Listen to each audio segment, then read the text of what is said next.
Denis, tu voulais traiter d'un autre sujet, le sujet des prédateurs chez les amis des animaux. Oui, alors, sujet polémique. Et on va, pour l'évoquer, utiliser beaucoup de conditionnels, beaucoup de points d'interrogation, parce que il semble que, mais nous ne sommes ni un tribunal, ni un jury, ni un procureur, ni chargé d'enquête, mais les réseaux, Internet, se fait de plus en plus l'écho de ce qui se passe ou se passerait dans certaines associations animalistes et antispécistes.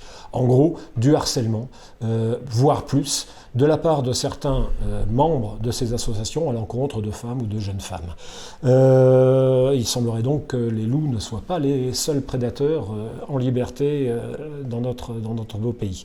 Et on peut se poser la question, et ce n'est pas moi qui me la pose, c'est un média, un web média qui s'appelle Loopsider, où une journaliste a enquêté, et elle pose la question d'entrée, on le voit actuellement à l'écran, les femmes seraient-elles moins bien considérées que les animaux chez L214, parce qu'elle a centré son enquête sur L214. La liste des associations concernées par ce problème est donnée par des militantes ou d'anciennes militantes de ces associations. Alors on y trouve L214, Sea Shepherd, Direct Action Everywhere, Greenpeace, Crack Europe, Vegan Impact ou Cétacé.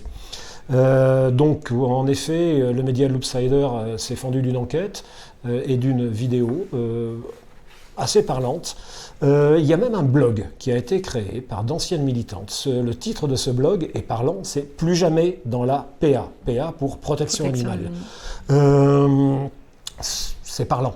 Ce blog compte un certain nombre d'articles, de petits dossiers, dont l'un d'entre eux qui détaille le portrait de 12 de ces, paraît-il, prédateurs. Certains portraits font froid dans le dos. L'un d'entre eux en particulier, d'un individu barbu et tatoué, que je ne nommerai pas. Et là, je vais lire un extrait d'un des articles contenus dans ce blog. À son propos, il réduit les femmes à des objets à sa disposition sexuelle, qu'il monnaie ensuite sur des sites spécialisés. Sous couvert de photos de nus artistiques, entre guillemets, il réalise des films et photos pornographiques où il se met en scène. Il le fait depuis des années, pendant longtemps, avec la bénédiction de militants avec qui il travaille, jusqu'à ce que certains aient le courage de s'élever contre lui.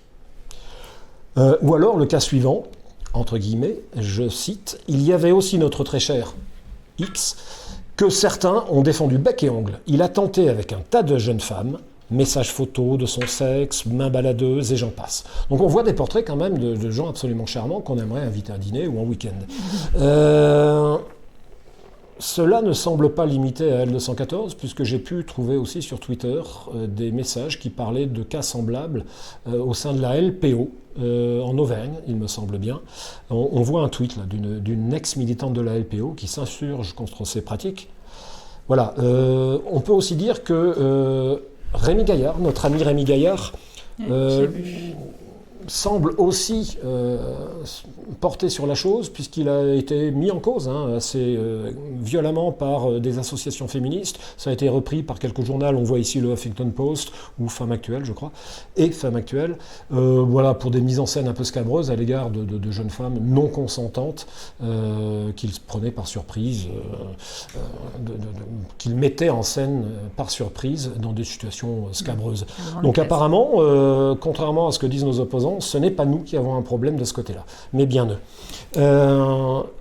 Le plus grave, encore plus grave que ces harcèlements, voire plus, c'est le silence qu'on prétend imposer aux victimes.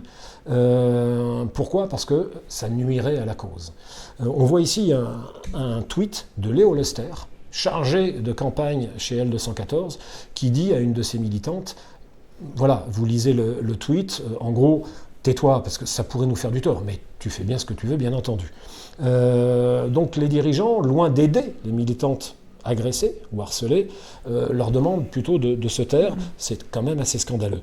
Voilà, donc ce blog décrit en long, en large et en travers ces pratiques absolument scandaleuses au sein de certaines associations animalistes et de la part de certains de leurs membres.